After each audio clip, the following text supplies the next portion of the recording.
माझे नाव सुमन आहे. माझ्या पतीच्या मृत्यूनंतर माझ्या दोन्ही दिरांनी मिळून मला घरातून हाकलून दिले. सासरच्या घराव्यतिरिक्त माझ्याकडे दुसरे कोणतेही निवासस्थान नव्हते. घर सोडण्यापूर्वी मी माझ्या दिरांना सांगितलं की मी इथून निघून जाईन, पण मला माझ्या पतीचे काही जुने साहित्य हवे आहे. त्यांना वाटले की मी घरातून दागिने घेऊन जाईल, त्यामुळे त्यांनी मला स्पष्ट नकार दिला.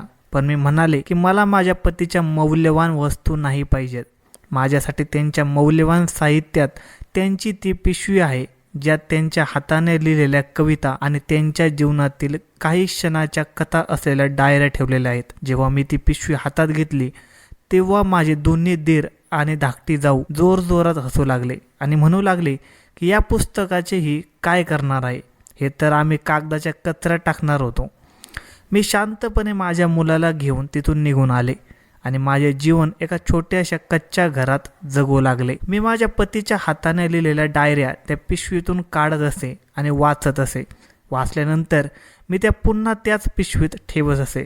पण एकदा मी ती पिशवी धुण्यासाठी जेव्हा रिकामी केली तेव्हा त्यात मला एक गुप्त पत्र आणि बँकेच्या लॉकरची चावी मिळाली. त्यात माझ्या पतीने लिहिलं होतं. माझ्या पतीचं नाव विश्वनाथ होतं. माझ्या सासरच्या घरी माझ्या पती व्यतिरिक्त त्यांचे 2 छोटे भाऊही होते. ते दोघेही जवळजवळ तरुणच होते. माझ्या पतीने यश मिळवण्यासाठी, त्यांच्या भावाचे प्रत्येक स्वप्न व इच्छा पूर्ण करण्यासाठी स्वतःचे लग्न केले नव्हते. ते आपलं वय वाढवत राहिले होते. त्यांनी आपल्या अर्ध्यापेक्षा जास्त जीवन व्यापार उभारण्यात आणि त्यांच्या भावांना चांगले जीवन देण्यात घालवले होते.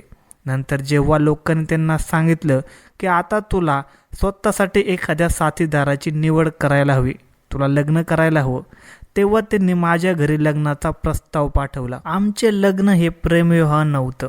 माझी आई त्यांच्या बंगल्यात काम करत होती. माझी आई खूप वृद्ध झाली होती. तिच्या कमजोरीमुळे तिला काम करता येत नव्हतं, पण तरीही ती हातपाय हलवत होती आणि एका छोट्याशा कच्च्या घरात राहत होती. माझे वडील या जगात नव्हते आणि मी माझ्या आईवडिलांची एकुलती एक मुलगी होते. आम्ही खूप गरीब होतो. आधी माझी आई मोहल्ल्यातील घरामध्ये काम करत असे. तिथून तिला कमी पैसे मिळत असत. आम्हा दोघा आई मुलींचा गुजारा या महागाईच्या काळात कमी उत्पन्नात खूपच जड पडत होता. नंतर एकदा माझ्या आईला शहरातील एका मोठ्या कारखान्याच्या मालकाकडे काम मिळाले, तर आमच्या घरात काही शांतता आली. तो माणूस खूप दयाळू होता. तो माणूस कोणी दुसरा नव्हता, विश्वनाथच होते, जे माझ्या आईला तिच्या कामापेक्षा जास्त पैसे देत असत. पण माझी आई खूप आजारी पडली. तिथे थोडे दिवस काम केल्यानंतर तिचा मृत्यू झाला आणि मी एकटीच राहून गेले. जेव्हा लोकांनी विश्वनाथकडे लग्नाचा विषय काढला तेव्हा त्यांना माझी आठवण आली, कारण ते कधीकधी माझ्या मदतीसाठी नोकराच्या हातून पैसे पाठवत असत. माझे वय 24 वर्षे होते. विश्वनाथजी माझ्यापेक्षा वयात पूर्ण 14 वर्षांनी मोठे होते. माझं लग्न अजून झालेलं नव्हतं, कारण मी गरीब आईची मुलगी होते, जी दागिनेदार नसते. या पापी समाजात गरिबांच्या मुली अविवाहितच राहतात, फक्त दागिन्यांच्या कारणाने.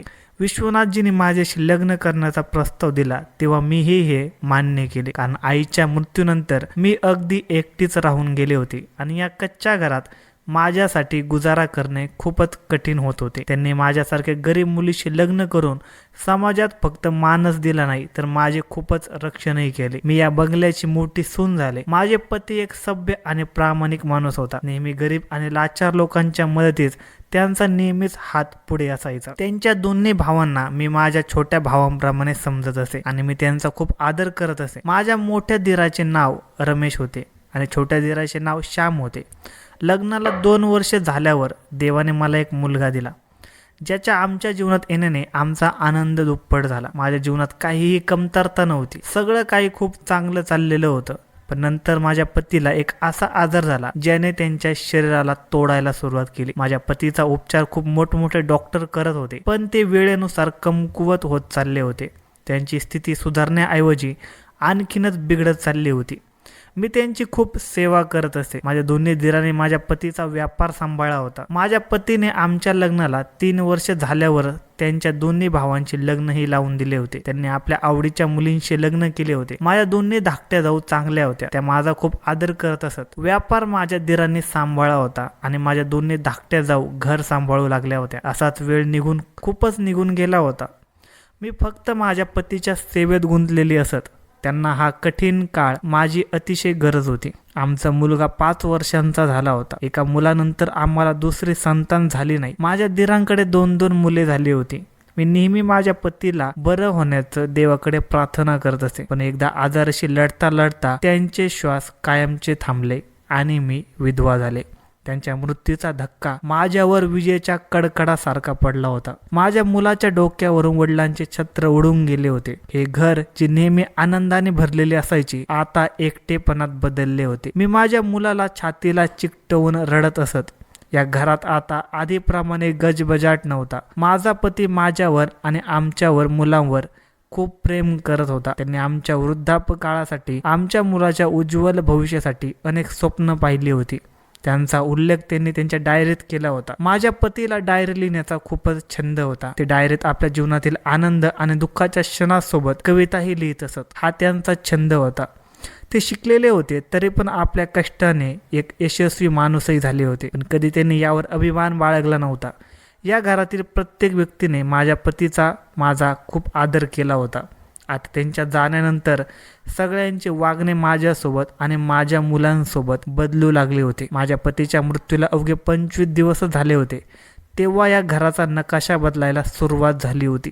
विशेषतः माझ्यासाठी आणि माझ्या मुलासाठी. माझे जीवन आधी खूप दुःखाने भरलेले होते, पण जेव्हा विश्वनाथजी माझ्या जीवनात आले तेव्हा त्यांनी सगळं काही नीट केलं होतं. पण आता तेही मला आणि आमच्या मुलाला या जगात एकटे सोडून गेले होते. म्हणून पुन्हा दुःखांनी मला घेरायला सुरुवात केली. माझ्या पतीच्या जाण्यानंतर मला या घरात एकटेपणा खूपच जाणवू लागला होता. माझे दीर जे आता माझ्या पतीच्या संपत्तीवर आणि मालमत्तेवर नजर ठेवून बसले होते.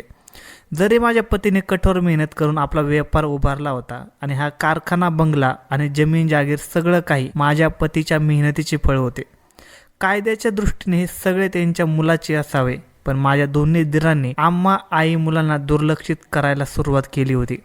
जेव्हापासून माझे पती आजारी पडले होते मी स्वतः त्यांची सेवा करत असे. इतकेच नव्हे, मी स्वतः डॉक्टरांकडून वेळ घेत असे आणि त्यांच्या औषधांचा विचारही मीच करत असे. ते दोघे भाऊ ज्यांना माझ्या पतीने आपल्या मुलांपेक्षा जास्त प्रेम केले होते, त्यांनी त्यांच्या आजारपणाच्या वेळी त्यांची विचारपूस तर सोडाच, त्यांच्याजवळ बसणं देखील पसंत केलं नव्हतं. पण आता जेव्हा ते या जगात राहिले नव्हते तेव्हा मला आणि माझ्या मुलाच्या डोक्यावर धोक्याचे ढग फिरताना दिसत होते.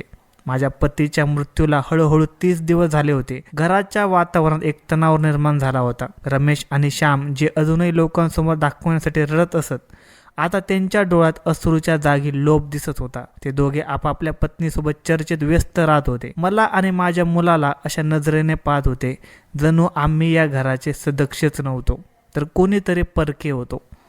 माझा मुलगा जो शाळेच्या ड्रायव्हरसोबत जायचा, माझ्या धाकट्या जाऊबाई पारुलने ड्रायव्हरला त्याला शाळेत सोडण्यात मनाई केली होती आणि माझ्या मुलाचा शाळेचा गणवेश आणि पुस्तकेही घरातील नोकराच्या मुलांना देण्यात आली होती.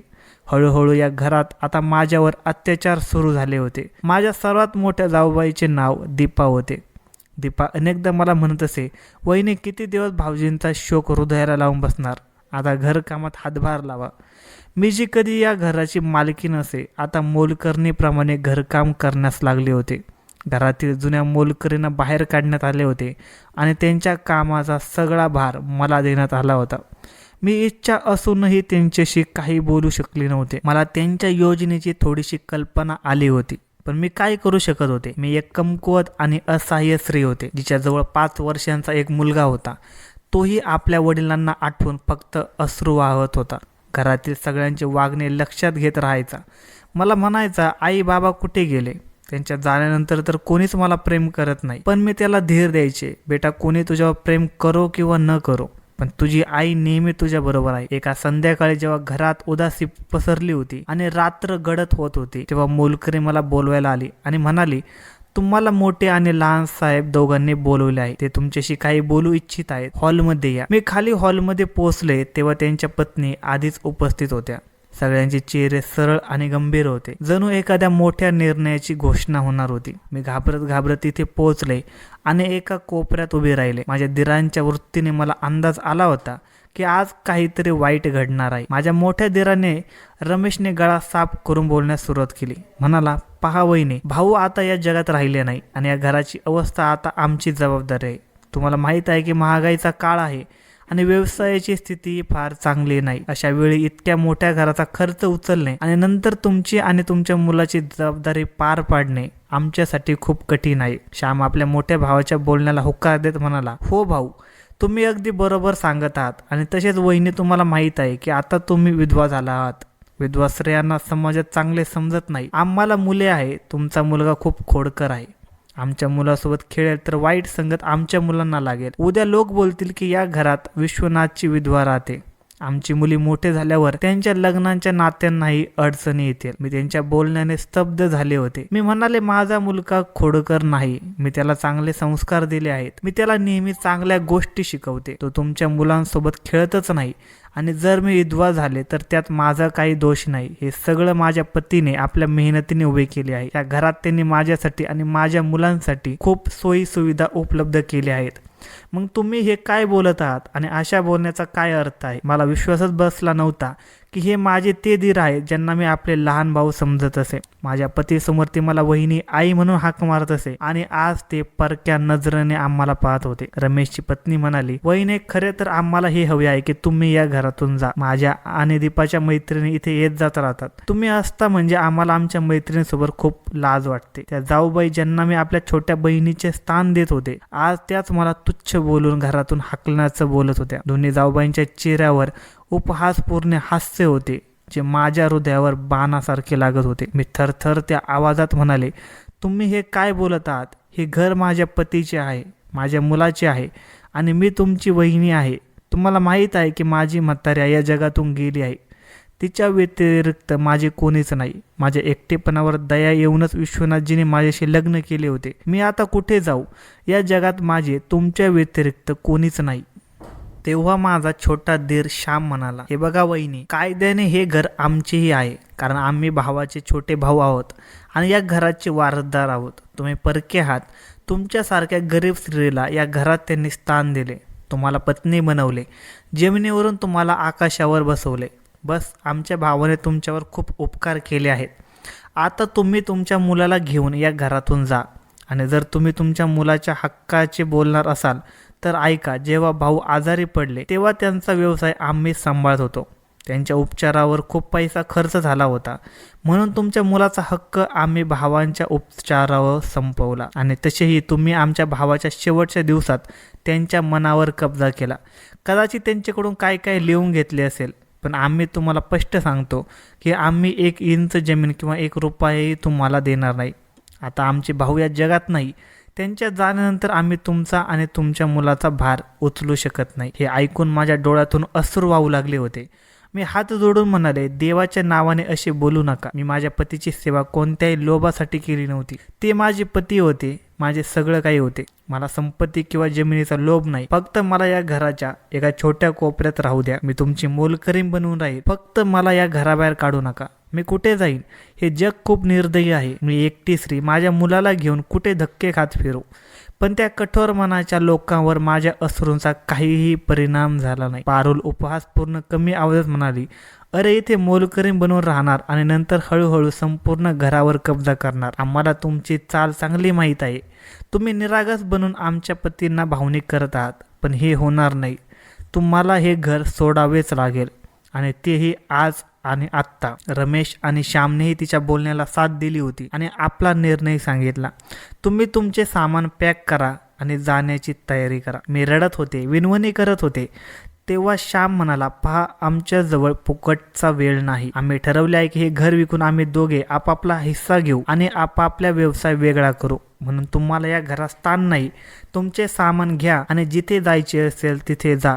एखाद्या नातेवाईकडे जा किंवा एखाद्या अनाथ आश्रमात जा. ही तुमची समस्या आहे, आमची नाही.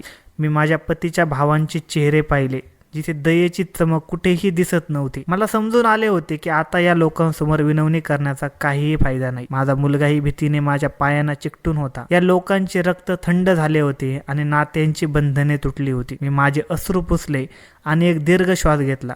माझ्या आतल्या कमकुवत स्त्रीने अचानक कुठेतरी गायब होत विश्वनाथांच्या पत्नीने स्थान घेतले, ज्यात स्वाभिमान आणि सन्मान भरपूर भरलेला होता. मी माझ्या मुलाला सोबत घेतले, डोके वर करून माझ्या दोन्ही दिरांना पाहिले आणि म्हणाले, ठीक आहे, जर तुम्हाला हवे असेल तर मी इथून निघून जाईल. मी तुमच्यावर ओझे बनवून राहणार नाही. पण लक्षात ठेवा, तुम्ही मला आज या घरातून काढत आहात. या घराचे मालक जर तुम्ही असाल तर माझा मुलगाही माझा आहे.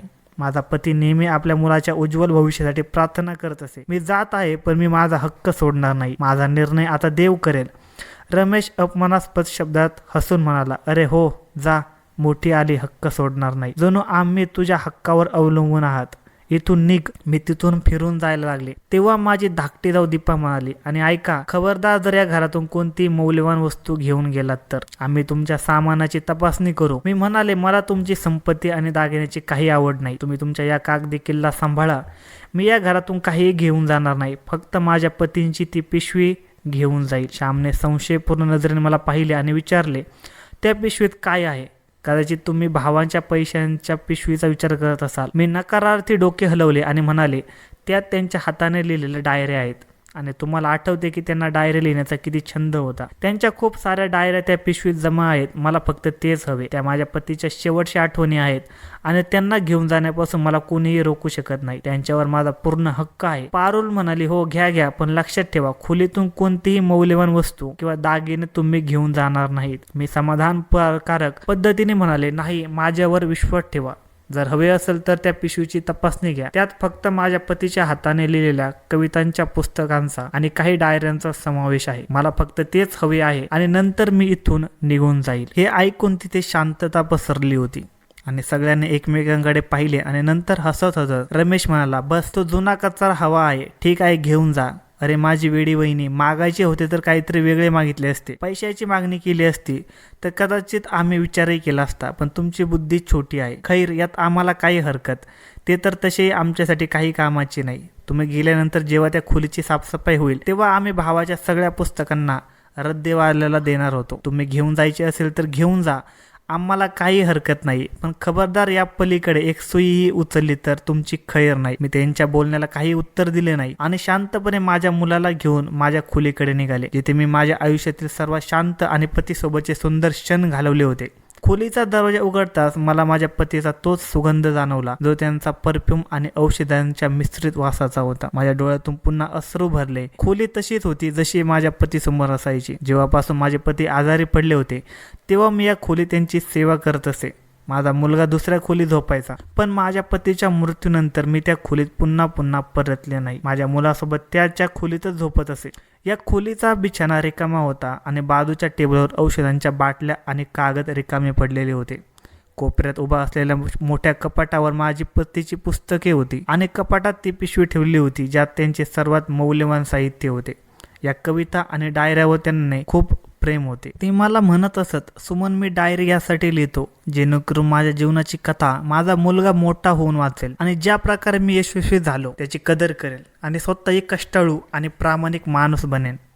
तू माझ्या कविता आणि माझ्या डायऱ्यांची कदर कर आणि त्यांना कधीही नष्ट होऊ देऊ नको. तेव्हा मला त्यांचे बोलणे समजले नव्हते, पण आज जेव्हा सगळी दुनिया मला एकटी सोडून गेली तेव्हा मला माझ्या पतीचे बोलणे आठवले. मी थरथर त्या हाताने ती पिशवी उचलली आणि माझ्या छातीला चिकटवली. मला वाटले की मी माझ्या पतीची भेटत आहे. माझ्या आत एक विचित्र शक्ती आणि शांतता उतरली होती. मला वाटले की मी एकटी नाही, माझा मुलगा आणि देव माझ्या बरोबर आहे. माझ्या पतीच्या प्रार्थना आमच्या बरोबर आहेत.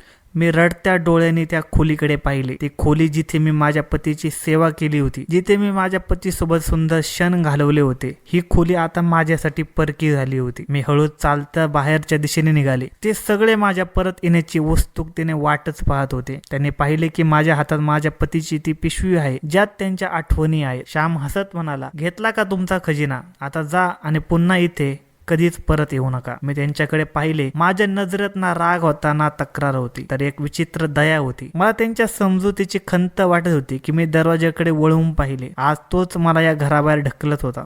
मी माझ्या मुलाचा हात पकडला आणि माझ्या पतीची पिशवी खांद्यावर टांगून गेटपर्यंत पोहोचले. वॉचमनने डोके खाली करून गेट उघडले. त्यांच्या डोळ्यातही ओलावा होता.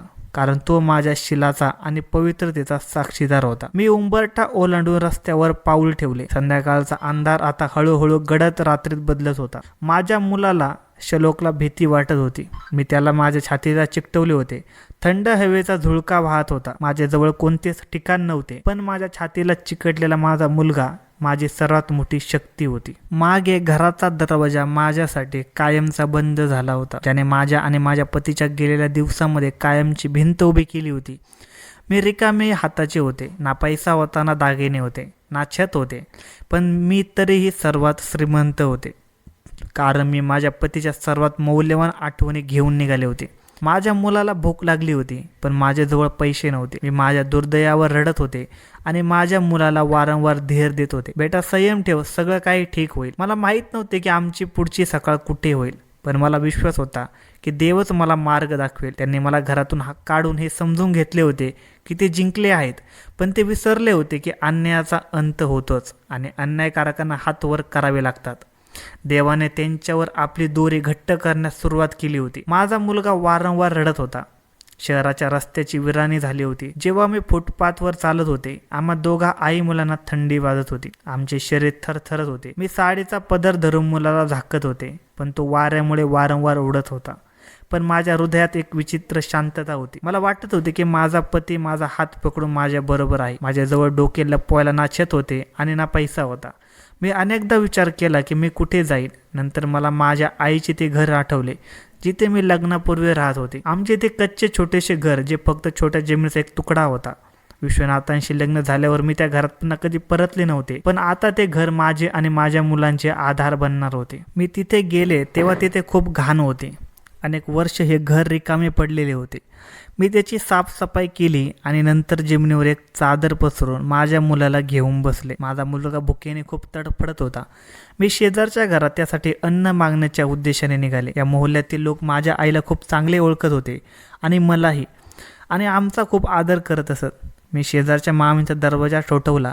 त्यांनी माझी अडचण ऐकून मला जेवायला दिले. ते जेवण मी माझ्या मुलाला दिले आणि नंतर त्याला शांत झोपवले. या मोहल्ल्यातील लोकांना फक्त इतकेच माहीत होते की माझे लग्न एका श्रीमंत माणसाशी झाले होते. पण जेव्हा त्यांना कळाले की माझा पती मेला आहे आणि माझ्या दिरांनी मला घरातून हाकलून बाहेर काढले आहे, तेव्हा त्यांना माझ्यावर खूप दया आली होती आणि त्यांनी माझ्या दिराच्या वागण्याची खंत व्यक्त केली होती. या मोहल्ल्यात जवळजवळ सगळे गरीब लोकच राहत होते. उत्पन्न कमी असले तरी, छोटे असले तरी हृदय खूप मोठे होते. हे सगळे लोक माझ्या आईचा खूप आदर करत असत, म्हणून कुणीतरी मला आपल्या घरातून जेवण आणून देत जात असे. मी या लोकांची खूप कृतज्ञ होते की हे मोहल्ल्यातील लोक माझी खूप काळजी घेत होते. पण मी या लोकांच्या दयेवर किती दिवस राहू शकत होते. आता माझ्या जीवनाची सुरुवात या कच्च्या घरातून झाली होती. मी ठरवले की मी मोहल्ल्यातील लोकांवर ओझं बनणार नाही. मी मोहल्ल्यातील गरीब मुलांना शिकवायला सुरुवात केली होती आणि सोबतच लोकांच्या कपड्यांचे शिवणकाम करण्यासही सुरुवात केली होती. माझा मुलगा वारंवार आपल्या घराची आठवण काढत होता. मी त्याला समजावलं होतं की बेटा, आता ते घर आपले नाही. तो खेळत नव्हता, जास्त कोणाशी बोलत नव्हता. त्याला समजून आले होते की आमच्या जीवनात खूप बदल झाले आहेत. जे अन्न आम्ही खात होतो आणि जे आता खात होतो त्याने माझ्या मुलाचे पोटही भरले जात नव्हते, कारण मोठ्या कष्टाने आता आम्ही 2 वेळा सुकी भाकर खात होतो आणि अनेकदा तर आम्हाला उपाशी राहावे लागत असे. पण मी तरीही माझ्या मुलाला आनंदित करण्याचा प्रयत्न करत असे. मी रोज माझ्या मुलाला घरातच राहून नवीन नवीन खेळ शिकवत असे, जास्तीत जास्त त्याला वेळ देत असे आणि त्याला त्याच्या वडिलांच्या अभावाची जाणीव होऊ देत नव्हते. मी स्वतः माझ्या पतीच्या पुस्तकांचे आणि डायऱ्यांचे वाचन करत असे, तर मला वाटायचे की माझा पती माझ्याबरोबर आहे. मी रडत रडत देवाकडे प्रार्थना करत असे, देवाला माझे सुखदुःख सांगत असे आणि माझ्या कामात गुंतत असे. माझा हात जो कधी नाजूक आणि कोमल असे, आता कष्टाने खरखरीत झाला होता, पण माझ्या आत्म्याला चमक आली होती. माझ्या जीवनात एक विचित्र स्थिरता आली होती. पण दुसरीकडे मोठ्या घरात वादळाची बरसात झाली होती. रमेश आणि श्यामने मला काढल्यानंतर सुखाचा श्वास घेतला होता. त्यांना वाटले होते की आता ते स्वतंत्र आहेत आणि संपूर्ण संपत्तीचे एकटे मालक आहेत. कोणी त्यांना रोखणार टोकणार नाही, कोणतीही भागीदारी नाही. त्यांनी सर्वप्रथम माझ्या पतीच्या जुन्या आणि अनुभवी व्यवस्थापकाला नोकरीतून काढले होते, कारण ते दोन्ही भावांना चुकीच्या कामापासून थांबवत आणि व्यवसाय प्रामाणिकपणे चालवण्याचा सल्ला देत होते. माझ्या मोठ्या दिराने कारखान्याची सगळी व्यवस्था स्वतः पाहायला सुरुवात केली होती, पण त्यांच्या मनात लोभ होता. तो रात्रंदिवस श्रीमंत व्हायला इच्छित होता आणि आपल्या भावाच्या मेहनतीची कदर करत नव्हता. त्याने जुन्या आणि विश्वासू पुरवठादारांना सोडून नवीन आणि चुकीच्या लोकांशी संपर्क सुरू केला होता, जे त्याला गुप्त कमिशन देत असत. श्याम तर सुरुवातीपासूनच बिघडलेला होता. त्याच्या आधी अनेक आवारा मित्र होते ज्यांच्याशी मैत्री करण्यापासून माझे पती त्याला कायम रोखत होते, पण आता त्याला रोखणारं टोकणारं कोणीच नव्हतं. त्याच्यासाठी पार्टी करणे, दारू पिणे ही एक छोटी गोष्ट झाली होती. त्यांच्या बायकाही फुकट खर्चात व्यस्त झाल्या होत्या. दागिने, ब्रँडेड कपडे आणि महागड्या पार्ट्या हे त्यांचे नित्यक्रम झाले होते. त्या दोघी जाऊ एकमेकांपेक्षा जास्त खर्च करून एकमेकांना कमी दाखवत आणि स्वतःला मोठे सिद्ध करत. मी जी माझ्या मुलांसोबत गरिबीतही खूप आनंदी होते. मला अशा गरिबीतही माझे दुःख खूप छोटे वाटत होते. तो व्यवसाय जो माझ्या पतीने आपल्या कष्टाने उभारला होता आणि ज्याचा पाया प्रामाणिकपणावर होता, तो त्यांच्या भावाने दुर्लक्षाने नष्ट करण्यास सुरुवात केली होती. कारखान्याचा नफा थांबला होता आणि उलट नुकसान होऊ लागले होते. यंत्रसामग्रीची दुरुस्ती न झाल्याने काम थांबले होते आणि बाजारात त्यांचे नाव खराब होऊ लागले होते. दोघा भावाने नुकसान भरून काढण्यासाठी बँकेतून मोठे कर्ज घेण्यास सुरुवात केली होती. ते समजत होते की हे सगळे छोटे आहे आणि ते दोघे लवकर सगळे ठीक करतील, पण हे कर्ज ही अशी दलदल आहे ज्यात माणूस जितका हातपाय मारतो तितका बुडत जातो आणि तो नंतर बाहेर पडू शकत नाही. हळूहळू कर्जाचे ओझे वाढत गेले आणि उत्पन्नही कमी होत गेले. ते लोक जे कालपर्यंत रमेश आणि श्यामच्या मागे मागे फिरत असत, आता त्यांच्याकडून आपला पैसा मागू लागले होते. घराच्या दरवाजावर येऊन उग्रपणे वागू लागले होते. बाजारात त्यांचा आदर संपला होता. पुरवठादाराने उधार देणे थांबवले होते आणि मजुरांना पगार न मिळाल्याने त्यांनी संप सुरू केला होता. मोठ्या घराचे वातावरण जे आधी आनंदाने भरलेले असायचे आता नरकासारखे झाले होते. ते दोघे भाऊ जे कालपर्यंत मला घराबाहेर काढण्यात एकत्र होते आता एकमेकांचे शत्रू झाले होते. रमेश श्यामला दोष देत म्हणायचा की तू जुगार आणि दारूत पैसे उधळले आणि श्याम रमेशला तुच्छ बोलत असे की तू चुकीच्या निर्णयामुळे व्यवसाय बुडवला. त्यांच्या बायका कुत्र्यासारख्या एकमेकांशी भांडत असत. घरात शांतता नावाची गोष्टच राहिली नव्हती. मला या लोकांची बातमी जुन्या नोकरामार्फत मिळत राहत होती आणि मी जाणत होते की देव अनाथ आणि असहायांवर झालेल्या अन्यायाचे उत्तर नक्की देतो. वेळ निघून गेला आणि तो दिवसही आला. देवाने आपली दोरी ओढली आणि सगळं गोंधळ शांत झाला. बँकाने आणि कर्जदारांनी मोठ्या घरावर आणि कारखान्यावर जप्तीच्या नोटिसा पाठवल्या होत्या. ही बातमी शहरात जंगलाच्या आगीप्रमाणे पसरली होती. ते मोठे घर ज्याला रमेश आणि श्याम आपले राज्य समजत होते, ज्यावर त्यांना मोठा अभिमान होता, आता लिलावात जाणार होते. त्यांनी खूप हातपाय मारले होते. नातेवाईकांकडून मदत मागितली होती. ज्या मित्रांवरती संपत्ती उधळत असत त्यांच्याकडे गेले होते, पण संकटाच्या वेळी सगळ्यांनी त्यांच्याकडे पाठ फिरवली आणि ओळखही नाकारली. शेवटी ती दुर्दैवी वेळ आली जी आकाशात ठरलेली होती. कोर्टाच्या आदेशाने मोठ्या घराला सील मारण्यात आले. रमेश आणि श्याम त्यांच्या बायका मुलांसह अशा धक्क्याने घरातून बाहेर काढले गेले होते जशा प्रकारे त्यांनी मला आणि माझ्या मुलाला काढले होते. फरक फक्त इतकाच होता की मी सन्मान आणि अभिमानासह निघाले होते. माझे डोके उंच होते आणि लोक अपमान आणि लाजेसह निघाले होते. त्यांचे डोके खाली होते. त्यांच्याजवळ डोके लपवण्याची जागा देखील नव्हती. त्यांच्या बायका ज्या कालपर्यंत महागडे कपडे घालत असत आज रस्त्यावर बसून रडत होत्या आणि आपल्या पतींना दोष देत होत्या. ते लोक दारोदार धक्के खात होते. त्यांना आता ती वहिनी आठवत होती जिला त्यांनी ओझे समजले होते. इथे माझ्या जीवनात एक विचित्र आश्चर्यकारक वळण येणार होते. मी रोजच्या प्रमाणे रात्री माझ्या मुलाला झोपवल्यानंतर आणि माझ्या सगळ्या कामामधून मोकळे झाल्यानंतर माझ्या पतीच्या पिशवीतून त्यांची एक डायरी काढून वाचत असे. ही माझी रोजची सवय होती. ही कापडी पिशवी होती. मला वाटलं की खूप काळ या पिशवीला धुतले नाही, त्यामुळे ती खूप गलिच्छ झाली आहे. मी विचार केला की त्यातून डायऱ्या आणि सगळे पुस्तके काढून सकाळी मी तिला धुवून टाकते, म्हणून मी तिला रिकामी करण्यास लागले. माझ्या डोळ्यातून अश्रू वाहत होते. मला आज माझ्या पतींची खूप आठवण येत होती. मी विचार करत होते की काश आज माझे पती जिवंत असते तर आपल्या मुलाला आणि आपल्या पत्नीला अशा स्थितीत येऊ देणार कधीच नव्हते. मी पिशवी पूर्णपणे रिकामी केली होती. मी तिला जमिनीवर हलकेच हलवले तर त्यातून एक गोष्ट बाहेर पडली.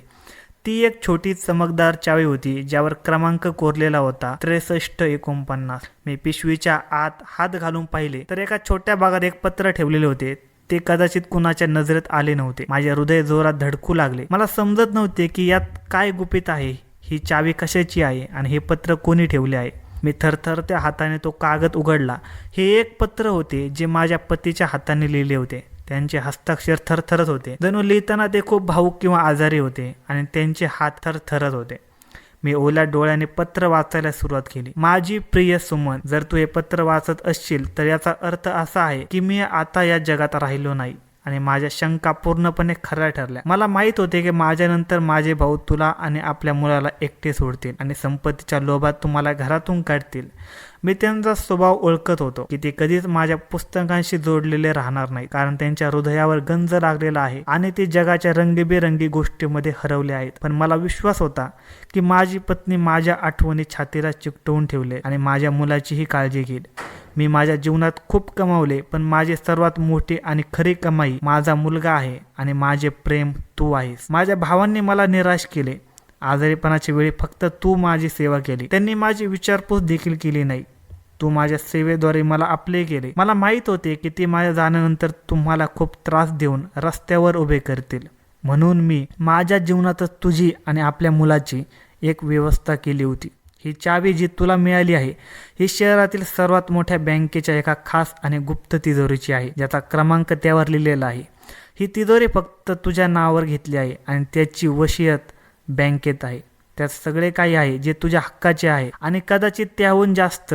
हे तुझ्या संयम, सेवा आणि निष्ठेचे फळ आहे आणि याचा पुरावा आहे की देव कधीच कोणाचा हक्क मारत नाही. जा, स्वतःच्या आणि आपल्या मुलाचा हक्क घे. माझ्या मुलाची खूप काळजी घे. त्याला चांगला माणूस बनव. तुझा पती विश्वनाथ. हे पत्र वाचून माझ्या डोळ्यात अश्रू आले होते. मला विश्वासच बसला नव्हता की माझ्या पतीने आम्हा दोघांसाठी किती विचार केला होता. मी समजत होते की मी तर असाही आहे आणि माझा मुलगाही असाही आहे, पण त्याचे वडील मरण्यापूर्वी आमचा आधार बनले होते आणि आमची रक्षा करत होते. मी बराच वेळ बसून रडत राहिले.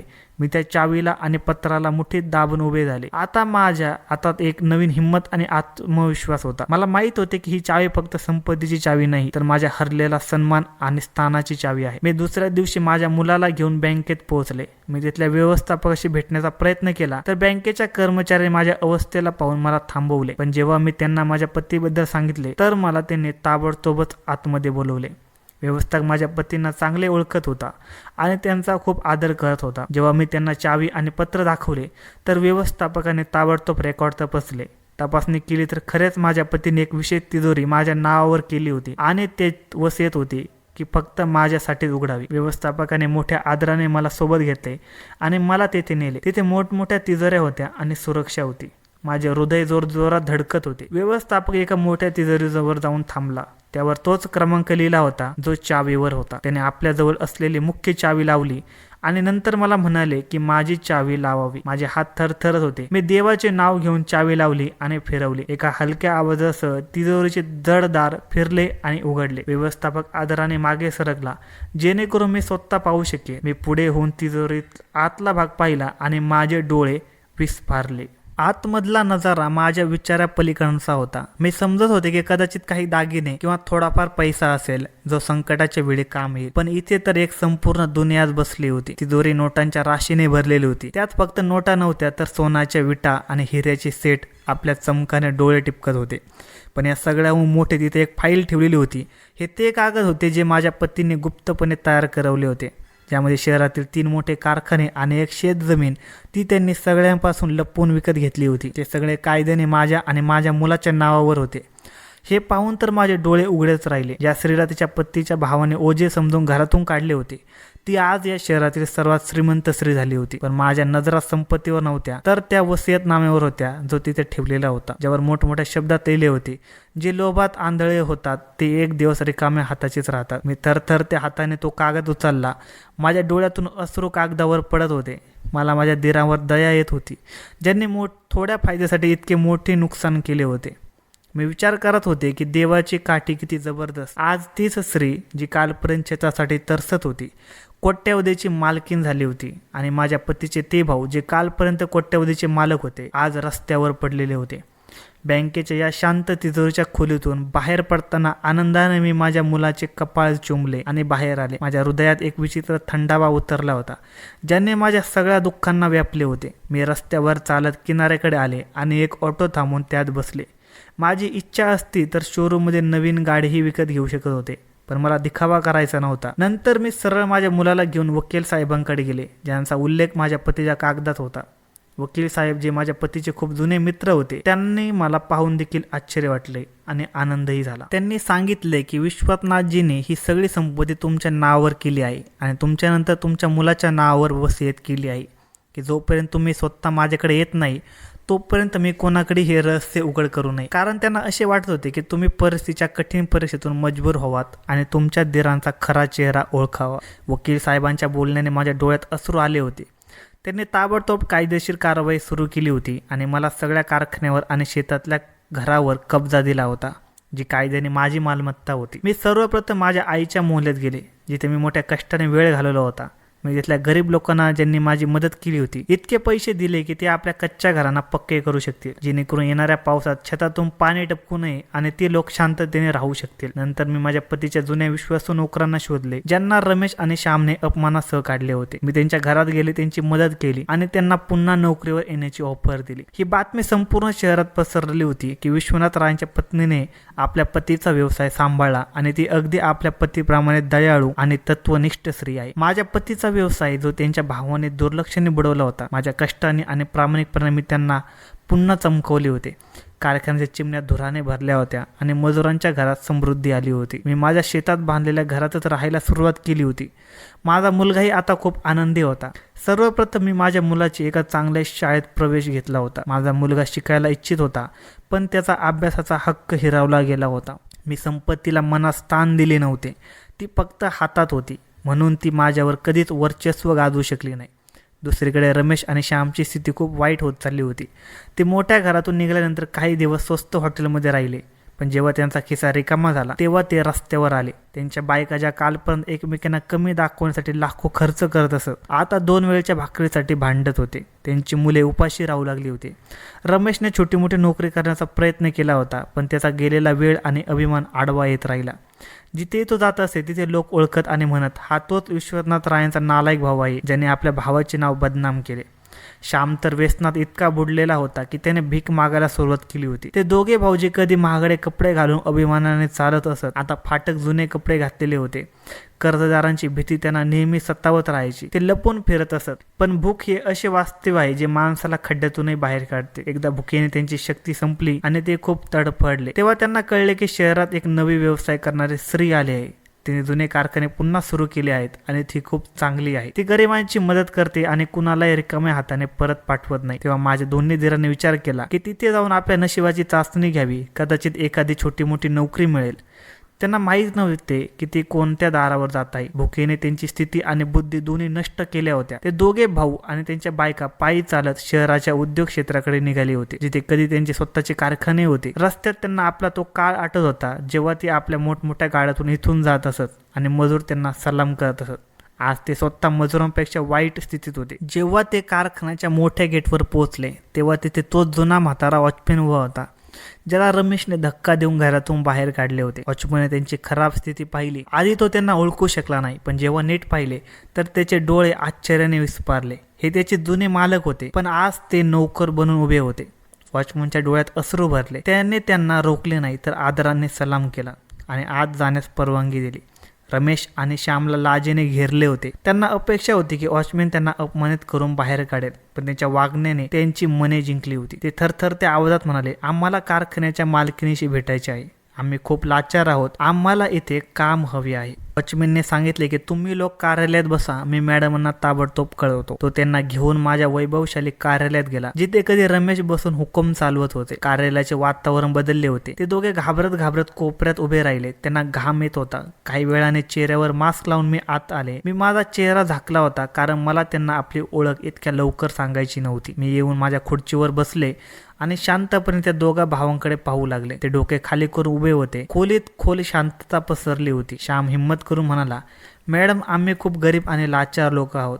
आमची छोटी छोटी मुले आहेत जी भुकेली आहेत. आम्ही शिकलेले आहोत, पण परिस्थितीने आम्हाला इथे आणले. आम्हाला एखादे काम द्या, आम्ही करू, मग ते सफाईचे काम का असेना. रमेशने रडत सांगितले, हो मॅडम, देवाच्या नावाने आमची मदत करा. आम्ही खूप वाईट काळाचा शिकार आहोत. आम्ही खूप चुका केल्या आहेत. कदाचित आम्हाला त्याच कर्माची शिक्षा मिळत आहे. मी शांतपणे त्यांचे बोलणे ऐकत राहिले. नंतर मी टेबलच्या डावरमधून तीच निळी पिशवी काढली आणि त्यात माझ्या पतीच्या त्याच डायऱ्या ठेवलेल्या होत्या. ती पिशवी पाहून रमेश आणि श्याम स्तब्ध झाले. त्यांनी विचार केला, ही पिशवी तर ओळखीची वाटते. तेव्हा मी माझ्या चेहऱ्यावरील मास्क काढला. रमेश आणि श्यामच्या तोंडातून एकत्र आरोळ निघाली आणि ते डगमगून मागे सरकले. त्यांच्या समोर कोणतीही परकीय स्त्री नव्हती, तर त्यांच्या भावाची पत्नी बसली होती, जिला त्यांनी रात्रीच्या अंधारात धक्का देऊन घरातून काढले होते आणि जिला फक्त तिच्या पतीच्या डायऱ्या आणि पुस्तके घेऊन जाण्याची परवानगी दिली होती. त्यांना पाहून माझ्या डोळ्यातून अश्रू होते, पण माझे डोक अभिमानाने उंच होते. रमेश आणि श्याम दगडासारखे झाले होते. त्यांची जीभ गुंग झाली होती. त्यांना विश्वास बसत नव्हता की ही तीच कमकुवत स्त्री आहे की स्वप्न आहे. मी जड आवाजात म्हणाले, ओळखले मला. मी तीच ओझं आहे जिला तुम्ही तुमच्या खांद्यावरून उतरवून फेकलं होतं. मी तीच वहिनी आहे. तिच्या राहण्याने तुमच्या कुटुंबाला त्रास होत होता. मी त्या मुलाची आई आहे ज्याचा हक्क तुम्ही गेला होता. आज देवाने तुमच्या सोबत काय केले? मी त्या खुर्चीवर आहे आणि तुम्ही तिघे उभे आहात जिथे कधी मी उभे होते. माझे बोलणे ऐकून त्यांची स्थिती खराब होत होती. ते त्यांच्या पायावर पडण्यासाठी पुढे सरकले होते, पण मी हात वर करून त्यांना थांबवले आणि म्हणाले, नाही, आता माझ्याजवळ येऊ नका, माझ्या पायावर पडू नका, कारण सन्मान आणि अपमान देणारा देव आहे. मी तर साधा माणूस आहे. मी ती चावी उचलली जी मला माझ्या पतीच्या पिशवीमधून मिळाली होती आणि तिला हवेत हलवत म्हणाले, जाणता का ही काय आहे? ही ती चावी आहे जी तुमच्या भावाने माझ्यासाठी आणि माझ्या मुलांसाठी सोडली होती. ही माझ्यासाठी तो खजिना ठरली ज्याला तुम्ही रद्दी समजले होते. तुम्ही भिंती आणि दगडांच्या मागे धावत राहिलात आणि मी या रद्दीला धरून बसले. तुम्ही समजले होते की तुम्ही मला रिकाम्या हाताने पाठवले आहे, पण तुम्हाला माहीत नव्हते की तुम्ही या जगातील सर्वात मोठी संपत्ती दिली होती. माझे पती म्हणत असत की तुम्ही लोभात आंधळे होऊन जाल, कारण माझ्या पतीची विचारसरणी तुमच्या विचारसरणीपेक्षा खूप वेगळी होती. म्हणून त्यांनी आपली खरी संपत्ती माझ्या नावावर केली होती. तो वसियतनामा मी वाचला आहे. त्यात लिहिले आहे की जे लोक लोभात आंधळे होतात ते रिकाम्या हाताने राहतात. आणि पहा, आज तुम्ही रिकाम्या हाताने आहात. माझे बोलणे त्यांना हृदयानं चिरत होते. ते ढसाढसा रडत होते. रमेश रडत म्हणाला, वहिनी, आम्हाला माफ करा. आम्ही चूक केली होती. आम्ही तुमचे अपराधी आहोत. आम्ही भावाचे अपराधी आहोत. आम्हाला जी शिक्षा द्यायची ती द्या, पण आम्हाला तुच्छ लेखू नका. आम्ही मरून जाऊ. श्याम विनवणी करत होता, वहिनी, आम्हाला आपल्या पायाशी ठेवा. आम्ही तुमचे नोकर बनून राहू. फक्त आमच्या मुलावर दया करा. मी दीर्घ श्वास घेतला आणि माझे डोळे पुसले. माझ्या हृदयात माझ्या दिरांसाठी दया होती, पण ती फक्त न्यायासाठी होती. मी म्हणाले, मी तुम्हाला माफ केले आहे, कारण मी माझ्या हृदयात द्वेषाचे ओझे घेऊन जगू शकत नाही आणि मला माझ्या पतीच्या आत्म्याला त्रास द्यायचा नाही. पण मी तुम्हाला ही संपत्ती परत देऊ शकत नाही, कारण याचे हक्कदार तुम्ही नाही, माझा मुलगा आहे. तुम्ही तुमचे सगळे जीवन तुमच्या भावाच्या मेहनतीच्या कमाईवर आईश केली. त्याच्या मेहनतीच्या कमाईचा आदर आणि कदर केली नाही. जर मी तुम्हाला हे सगळे परत दिले तर तुम्ही पुन्हा तेच लोभी माणसे व्हाल जसे आधी होते. त्यांनी आपले डोके खाली केले. ते दोघे जाणत होते की मी खरंच बोलत आहे. मी म्हणाले, मी तुम्हाला रस्त्यावर सोडणार नाही, कारण तुम्ही माझ्या पतीचे भाऊ आहात आणि तुमच्या रक्तात तेच रक्त आहे जे माझ्या पतीच्या नसांत वाहत होते. मी तुम्हाला नोकरी देईन, पण व्यवस्थापकीय अधिकाराची नाही, तर एका साध्या कर्मचाऱ्याची. तुम्हाला आपल्या मेहनतीने कमवावे लागेल. तुम्हाला मजुरांसोबत काम करावे लागेल, जेणेकरून तुम्हाला जाणवेल की मेहनतीने पैसा कसा कमवला जातो आणि गरिबीचा सन्मान काय असतो. तुम्हाला तुमच्या बायकांना सांगावे लागेल की त्यांनी घरातील कामकाज स्वतः करायचे आणि साधे जीवन जगायचे. तुमच्या मुलांच्या शिक्षणाचा पालनपोषणाचा खर्च मी उचलेन, पण ऐश करण्यासाठी 1 रुपयाही देणार नाही. ही तुमची परीक्षा आहे आणि ही तुमची शिक्षाही आहे. जर तुम्ही स्वतःला बदलले तर कदाचित देव तुम्हाला पुन्हा यशस्वी बनवेल, आणि जर तुम्ही जुनीच नियत ठेवली तर मीही तुमची मदत करू शकणार नाही. रमेश आणि श्यामने माझ्या निर्णयाला डोके खाली करून मान्य केले होते. त्यांच्याजवळ दुसरा काही मार्ग नव्हता आणि कदाचित त्यांच्या आतल्या अभिमानाचे तुकडे झाले होते. मी बेल वाजून व्यवस्थापकाला बोलवले आणि आदेश दिला, या दोघांना कारखान्याच्या पॅकिंग विभागात भरती करा आणि त्यांच्याशी तीच वागणूक करा जी इतर मजुरांसोबत केली जाते. दोघे भाऊ जेव्हा कार्यालयातून निघत होते तेव्हा त्यांनी वळून माझ्याकडे पाहिले. मी जी माझ्या पतीच्या डायऱ्याने भरलेल्या पिशवीला छातीला चिकटून बसले होते. त्यांना तेव्हा जाणवत होते की त्यांची वहिनी त्यांच्या भावाप्रमाणे किती मोठे हृदय असलेली स्त्री आहे. ते आपल्या वहिनीसोबत किती छोटे होते आणि रिकाम्या हाताने आले होते, पण आता त्यांच्याजवळ एक आशा होती आणि सुधारण्याची एक संधी होती. मी खिडकीतून बाहेर पाहिले. तेथे माझे दोन्ही धीर मजुरांच्या रांगेत उभे होते. मला माहीत होते की हे सगळं माझ्या पतीच्या प्रामाणिकपणाचे फळ आहे. मी ठरवले होते की माझे सगळे जीवन अनाथ आणि विधवा स्त्रियांची मदत करेन आणि माझ्या मुलाला देखील माझ्या पतीप्रमाणे एक प्रामाणिक माणूस बनवेन. माझी कथा आमच्या शहरासाठी एक उदाहरण बनली होती. जे लोक नात्यांना तोडतात ते स्वतः तुटतात. त्यांच्या कर्माची शिक्षा त्यांना नक्की मिळते. मी सिद्ध केले होते की खरी शक्ती बदलण्यात नाही तर माफीत आहे. मी माझ्या दिरांना माफी दिली होती तर मासेमारी शिकवली होती, जेणेकरून ते पुन्हा माणसे व्हावेत. आणि हाच या कथेचा सर्वात सुंदर अंत होता की संपत्तीच्या नशेत तोडलेली नाती देवाने एका नवीन आणि पवित्र पायावर पुन्हा जोडली होती. या कथेची सर्वात मोठी शिकवण आहे, लोभ माणसाला फक्त आंधळाच करत नाही तर त्याला विनाशाच्या अशा खड्ड्यात टाकतो जिथून परत येणे अशक्य होते. आणि जे निष्ठेने आणि प्रामाणिकपणे जगतात त्यांना देव कधीच एकटे सोडत नाही. धन्यवाद मित्रांनो. कथा कशी वाटली हे कमेंट सेक्शनमध्ये नक्की कळवा आणि चॅनलवर नवीन असाल तर चॅनलला सबस्क्राईब करायचं अजिबात विसरू नका.